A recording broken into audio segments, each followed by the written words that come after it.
Hey friends, it's Lisa here, just stitching, crafting in Jesus. I don't know about you, but I sure do love the fall, and I especially love a fun seasonal paper craft. In today's tutorial, I have an easy fall paper wreath using the Reset Girls Forever Fall collection. So without further ado, let's get started. To begin, you'll want to gather the supplies that you'll need to create this fun fall wreath. I've printed all 10 beautiful sheets of the Crafty Club kit papers. The patterns and textures and colors are perfection. I mean, I just look at the sweater paper.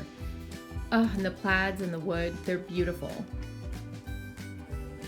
You'll also want to print out a sheet of the Crafty Club kit decor. I'll be using a few pieces, probably the squirrel, acorn, maybe the sweater. I'm going to decide when we're assembling our wreaths. Lastly, you'll need a couple of the Forever Fall florals. And to add that Reset Girl touch, I've selected one honey to highlight inside my wreath.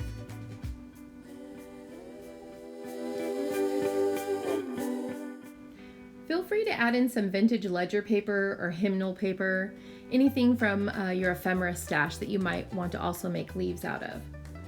You're also going to need a few sheets of cardstock that you'll be using to create your leaf templates with. Some twine is necessary if you decide to hang your wreath instead of using it in a playbook, scrapbook, or planner. A pair of scissors, some adhesive, I'm using a tape runner, a pencil, and an eraser. I printed off some fun fall quotes on some clear sticker paper. I used the Avery 8.5 by 11 full sheet shipping clear sticker paper. It just works good for me. And then of course, I've printed off my fall leaves. I found a few free fall leaf templates online. There's a gazillion to choose from, so pick your favorites and print them out on some thick cardstock. I believe I used 80 pound. And then I also went ahead and found a 3D paper bow, which you'll see in a moment. And I printed it on 80 pound cardstock as well. So you'll want to cut these out and your leaves out, and they'll be used as your templates on your decorative papers to create your leaves.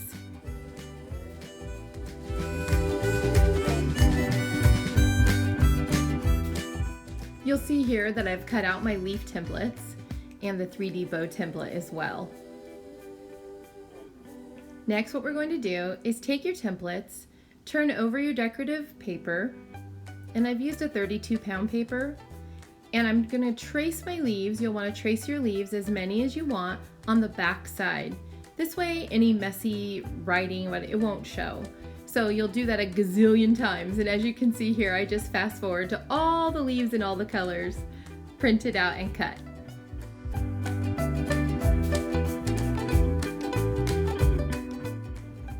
I'll be placing my completed wreath onto week 2 of my Crafty Club playbook. A link to the Reset Girls Fall Playbook and the Forever Fall collection are in the description below. I'm going to be setting this aside until my wreath is fully assembled. I find it's easier to arrange or rearrange your leaves on a cardstock base. Then you can just kind of place that or hang that wherever you prefer.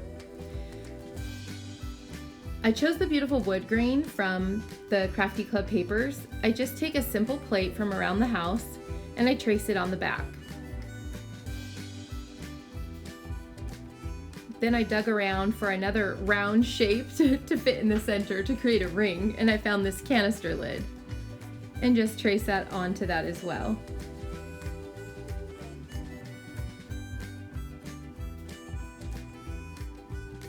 Then you cut it out and you end up with your cardstock base to assemble your leaves on.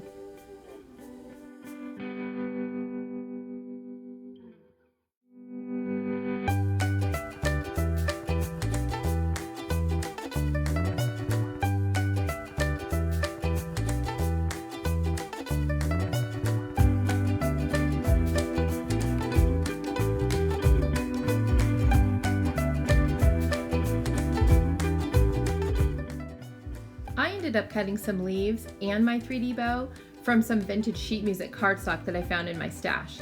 So I decided I'd cut a base to match. In the end though, it didn't show, so it didn't really matter. You could use white cardstock if you'd like. Now that our base is ready, I suggest that you spread out all of your fall leaves. You're going to be mixing and matching your leaves, so seeing all of your choices makes it a lot easier. I chose to separate my leaves by cut style. So all the maple leaves were together, all the pine cones were together. I'm not a botanist, so I don't really know the names of all of the leaves. But I did choose a gold vellum pine cone to serve as my topper or starting point on my wreath. I want to have some kind of pattern going. Some people you'll see on wreaths on front doors, all the leaves are going in the same direction. For me, I use the gold pine cone as a center point, and then I'm going to have the leaves coming up from the right and then coming up from the left. And right here I'm showing you how I curl the edges of the pine cone to give it some dimension. You'll want to kind of curl or bend without really creasing the edges of all of your leaves and pine cones. It's going to give it a lot of texture and make it really pop off of the page. I use mono adhesive to adhere all the leaves to the base. Now you can just go to town, curling and layering your leaves. I kind of audition different ones. You'll see me trying this shape or that, and I'll move things. And if parts are sticking out, you can feel free to tear off parts. Just lay them out, have fun with it, and enjoy the process.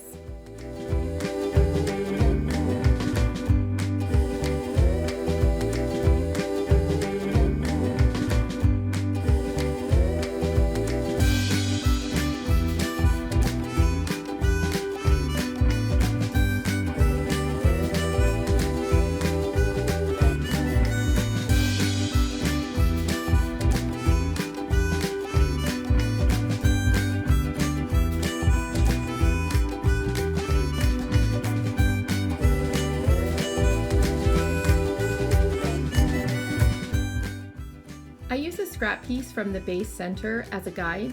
You want to try and keep the center of your wreath open enough so that you can add your fall sentiment, the one that we printed on clear sticker paper, and a Forever Fall honey once all your leaves are added. This will just kind of give you an idea of how much space to leave open. So continue having fun curling and layering your fall leaves until your wreath is completely filled.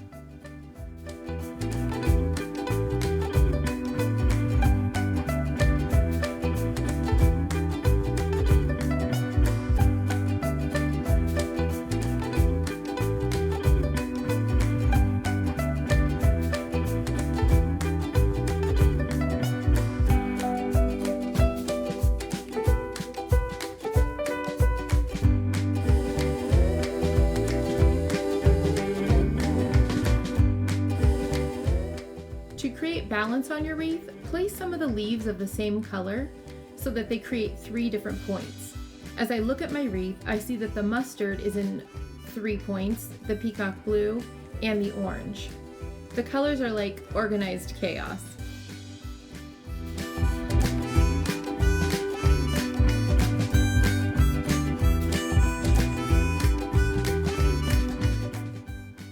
Once all your leaves are placed on your wreath base, you'll just go ahead and kind of keep curling them and folding some edges up, and it really adds that dimension.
decide that you want to hang your wreath and not place it in a scrapbook, a planner, or your Crafty Club playbook, then this is a point where you can either punch a hole at the top and use the twine to hang it, or you can just take the twine, loop it through the whole wreath itself, get it to the length you want and tie a knot, and then you can hang it anywhere.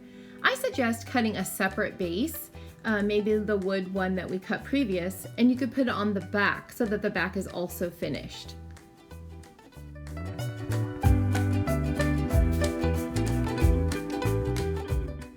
Now you're ready to place your wreath into your playbook or scrapbook. I punched the holes in my playbook sheet ahead of time so I'd know where to place my wreath. I still want my page to easily turn, so if it's going to hang off anywhere, I prefer it not be near the spine. I've laid out a few of the Forever Fall decor pieces and the honey that I selected. I'm ready to cut out my fall quote, which I've printed on an 8.5 by 11 clear Avery shipping label. Before I glue down my wreath, I want to decide where I'm going to place my honey and my fall sentiment.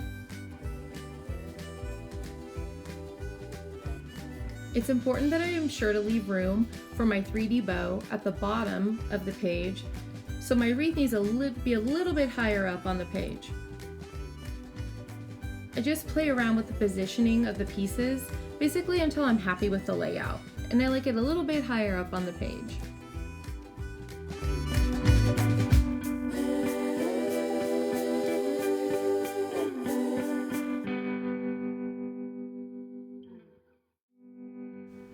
Now that I'm happy with my layout, I want to tuck in a few of the Crafty Club kit decor pieces, and I've cut a couple of the Forever Fall florals to use on my wreath or on the playbook page itself. You want to audition a few pieces of decor until you find what looks best to you. There's already a lot going on with a beautiful mixture of paper patterns, so I opt for the squirrel and one of the acorns.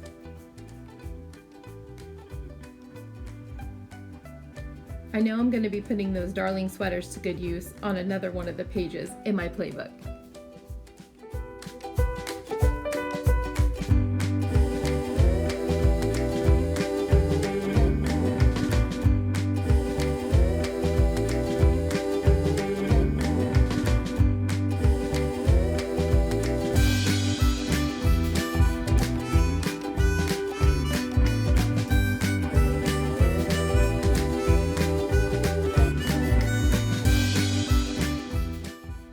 Grab for the cutout center of the wreath again. I'm going to use it to mark the place where my wreath will be placed. This marking is going to allow me to place the fall quote and the Forever Fall honey exactly where I want them. So it really helps with positioning. So keeping that center has kind of come in handy a few times now. So once I lay it down, I'm just going to go ahead and trace it because that trace line isn't going to show once the wreath is placed on. This also is going to help you see if anything is peeking out.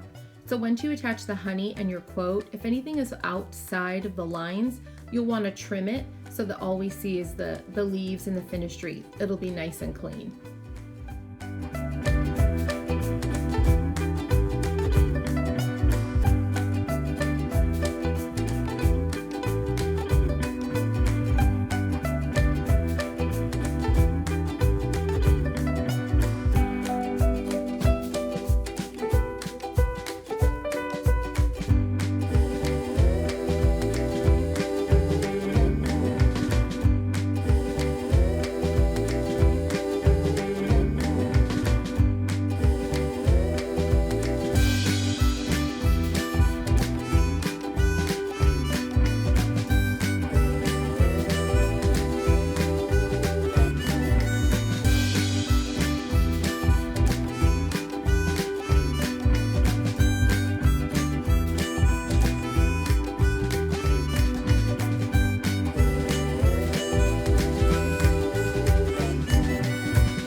Now I get to finally attach my wreath to the top.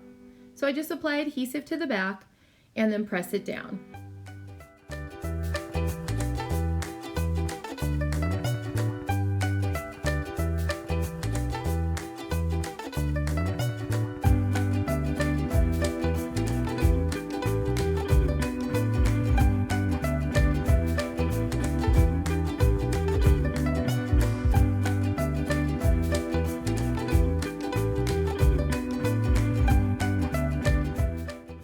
I decided to add a couple more decor pieces.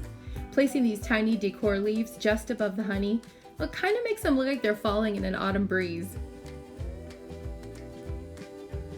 The last finishing touch will be the 3D bow.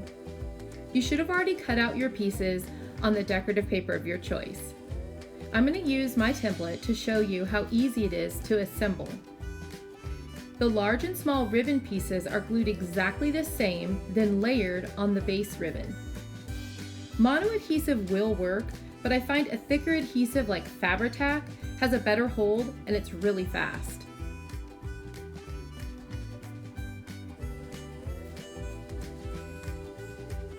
You'll want to go ahead and curl the bow just like you did the leaves. It helps it to keep its shape.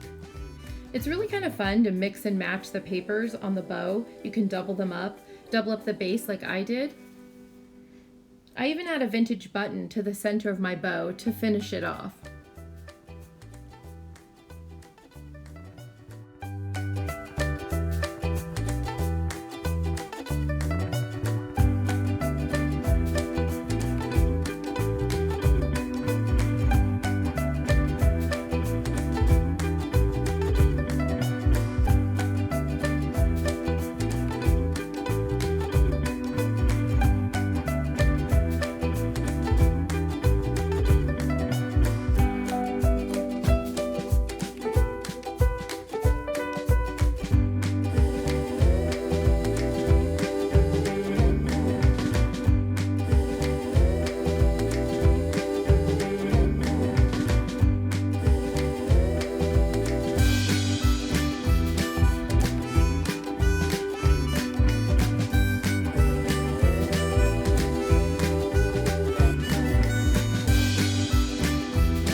Once your 3D bow is attached, your beautifully layered fall wreath is now complete.